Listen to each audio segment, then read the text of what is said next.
Nshuti tubahaye ikaze mu makuru yacu akomeje kugenda avugwa mu binyamakuru bigiye bitandukanye, ariko uyu munsi ku mbuga nkoranyambaga nta yandi makuru arimo avugwa, ni isinya hagati y'u Rwanda ndetse na Repubulika Iharanira Demokarasi ya Kongo muri Washington DC imbere ya Trump. Ni isinya rikomeye, nubwo ngo hakoreze ikintu cy'akataraboneka. Harashize amezi menshi hitezwe uyu muhango. Rero nyakubahwa Minisitiri w'Ububanyi n'Amahanga Olivier Nduhungirehe w'igihugu cy'u Rwanda ari kumwe na Minisitiri w'Ububanyi n'Amahanga wa Repubulika Iharanira Demokarasi ya Kongo Wagina Kayikwamba imbere ya Minisitiri w'Ububanyi n'Amahanga wa Leta Zunze Ubumwe za Amerika basinyanye amasezerano ya Mahoro, ndetse nyuma yaho bakirwa na nyakubahwa Perezida wa Leta Zunze Ubumwe za Amerika Trump, nk'uko murimo mu kubikurikirana hano ku mashusho. Ariko by'umwihariko munyemerere tubanze twumve ino speech y'umuyobozi mukuru wa Leta Zunze Ubumwe za Amerika aho arimo aganiriza aba bayobozi. He's the head of essentially the union, so the union all over Africa, not the kind of union that we have. This is the union all over Africa, and I'd love to have him, so you'll let him know. Of course, Mr. President. Thank you very much. Thank you, now you go back to where you belong, right? That's great. That was a great job. It's real knowledge and real heart, too. Congratulations. Okay. So we're here today to celebrate a glorious triumph, and that's what it is, for the cause of peace. And this is a long time waiting, the signing of a historic peace agreement between the Democratic Republic of the Congo and the Republic of Rwanda. The conflict has continued, and it's been going on for many, many years. It's been going from, I guess they say 30 years. The Great Lakes region of Africa for muri Washington DC imbere ya Trump.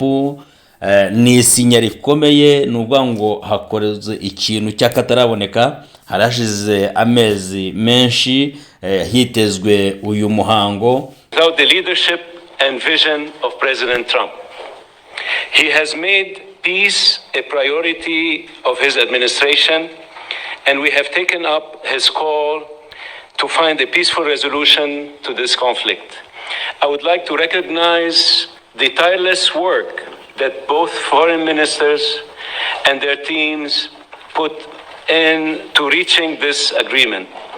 I would also like to recognize the partnership from the government of Qatar, who is driving towards a parallel agreement between the government of the DRC and the M23 armed group. In addition, I would like to acknowledge that the work done under the auspices of the African Union was critical for reaching this agreement. We look forward to coordinating with the AU chairperson and Togolese president, who is serving as the AU facilitator, to ensure implementation of the agreement. Finally, I would like to recognize the team here at the Department of State who facilitated the discussions and helped guide both sides towards this agreement. I will now turn to Secretary Rubio for opening remarks. This couldn't have happened. I mean, you may put everybody together. I do want to recognize my what I say, former colleagues. It wasn't 6 months ago, I was still a senator, but they're here now, Senators Rounds and Risch.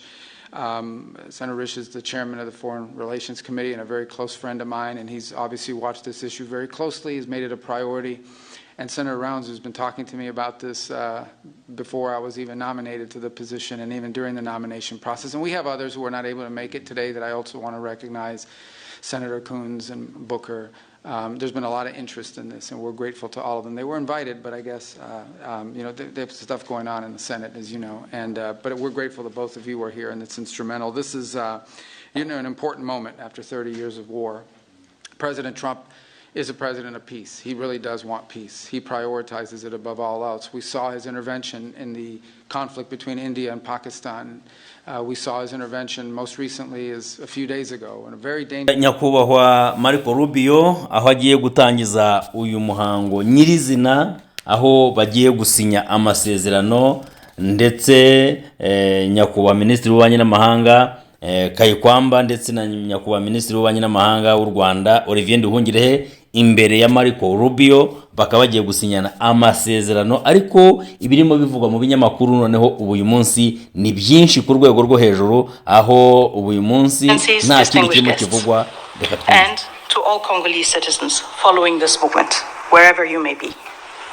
2 months ago in this very room, uyu ni nyakubahwa Minisitiri w'Ububanyi n'Amahanga wa Leta Zunze Ubumwe za Amerika ariko yarahaye ijambo Wagina Kayikwamba Minisitiri w'Ububanyi n'Amahanga wa Kongo. Hanyuma rero wateruye ijambo hano arimo ashima arimo avuga intego nyamukuru. incoming.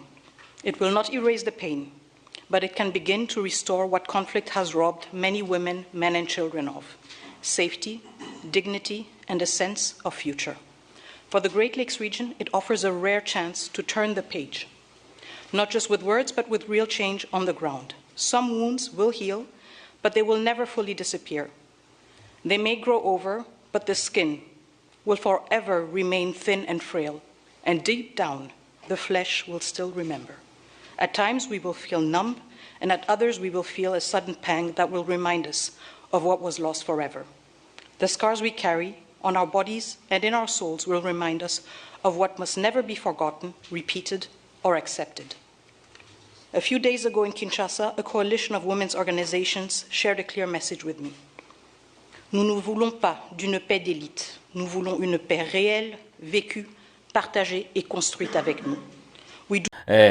Kayikwamba akomeza agira ati, We signed a declaration of principles, a first tangible step to break with deadlock and chart a path towards peace. Today, that choice takes shape and sustained efforts have come to fruition. With this peace agreement, we open a new chapter, one that calls not only for aragira ati aya masezerano na amasezerano atwinjiza kuri page nshya ya politike mu karere hagati y'igihugu cy'u Rwanda ndetse na Repubulika Iharanira Demokarasi ya Kongo. Mu yandi magambo, iminsi ishize n'amasezerano y'uyu munsi, iminsi ishize ijyanye n'ibyayo, ariko aya masezerano atwinjije muri page nshya ya new politiko cyangwa se n'ugwango ikindi cyerekezo gishyashya kigiye gutangira, aho muri aya masezerano harimo ko umutwe wa Fdrl ugiye gusenywa ndetse impunzi zahunze umutekano muke muri Repubulika Iharanira Demokarasi ya Kongo zigasubizwa mu byabo habafashijwemo bitewe na HCR ikabikorodona neza. Nyemerera dukomeze twumve ucyo arimo abivugaho. commitment, but for the courage to see it through.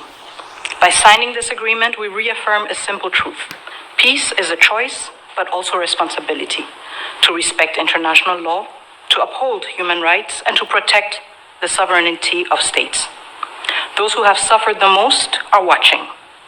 They are expecting this agreement to be respected, and we cannot fail them.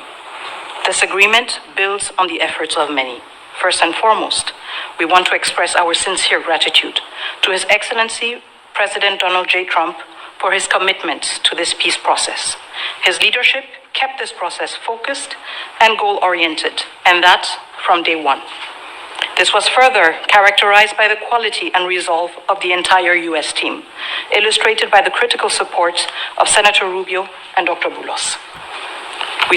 Nk'uko akomeje kugenda abigaragaza hano ashimira impande zose, ahereye kuri nyakubahwa perezida wa Leta Zunze Ubumwe za Amerika Trump ndetse na Marco Rubio ndetse na bagenzi be bagiye bakora igikorwa gikomeye aho bagiye binjira muri ubu buhuza, ndetse hakaba hashimiwe na Katari aho yagiye ifatanya n'ibindi bihugu ndetse n'abayobozi ba EAC. Uyu munsi rero noneho aho aba bayobozi bahagarariye ibihugu abaminisitiri bamaze gusinya amasezerano, hiteguwe umunsi noneho nyirizina aho abakuru b'ibihugu byombi, nyakubahwa perezida wa repubulika y'igihugu cy'u Rwanda nyakubahwa Paul Kagame ndetse ari kumwe na nyakubahwa perezida wa repubulika y'igihugu cya Kongo, Repubulika na Demokarasi ya Kongo, Felix Antoine Tshisekedi, bari ku meza amwe barimo gusinya amasezerano imbere ya nyakubahwa Donald Trump. Aya ni amasezerano agiye kuba ndetse akaba ari amasezerano isi ihanze amaso, ariko mu by'ukuri aya ni amasezerano arimo atanga icyizere cy'amahoro, atanga icyizere cy'ubuzima, arimo atanga aya ni amasezerano akomeye cyane. Rero ibinyamakuru nta yindi nkuru irimo ivugwa, harimo haravugwa iri sinya ndetse hakaba harimo havugwa aya masezerano yakozwe. Munyemerere duhinira ahangaha rero, ibindi nakagaruka andi makuru tuzabagezaho ku munsi w'ejo. Claimed the lives of thousands and thousands, but today the violence and destruction comes to an end, and the entire region begins a new chapter of hope and opportunity, harmony, prosperity, and peace. That's been a long time waiting. I said, how long has the war been going? And a friend of mine who was very much involved said 30 years, and at least 6 million people were killed during that period of time. It's incredible. And somebody said that was actually, it's the biggest war on the planet since World War II. So it's a shame, but we're going to bring it to an end. I want to claim the lives of thousands and thousands, but today the violence and destruction comes to an end, and the entire region begins a new chapter of hope and opportunity, harmony, prosperity, and peace. That's been a long time waiting. I said, how long has the war been going? And a friend of mine who was very much involved said 30 years, and at least 6 million people were killed during that period of time. It's incredible. And somebody said that was actually, it's the biggest war on the planet since World War II. So it's a shame, but we're going to bring it to an end. I want to express my gratitude and congratulations to the representatives of the Democratic Republic of the Congo and the Republic of Rwanda, who signed this pivotal agreement a short time ago. They just signed right in front. And let me also thank Secretary of State Marco Rubio, who has worked very hard on this subject, and historic peace agreement between the Democratic Republic of the Congo and the Republic of Rwanda.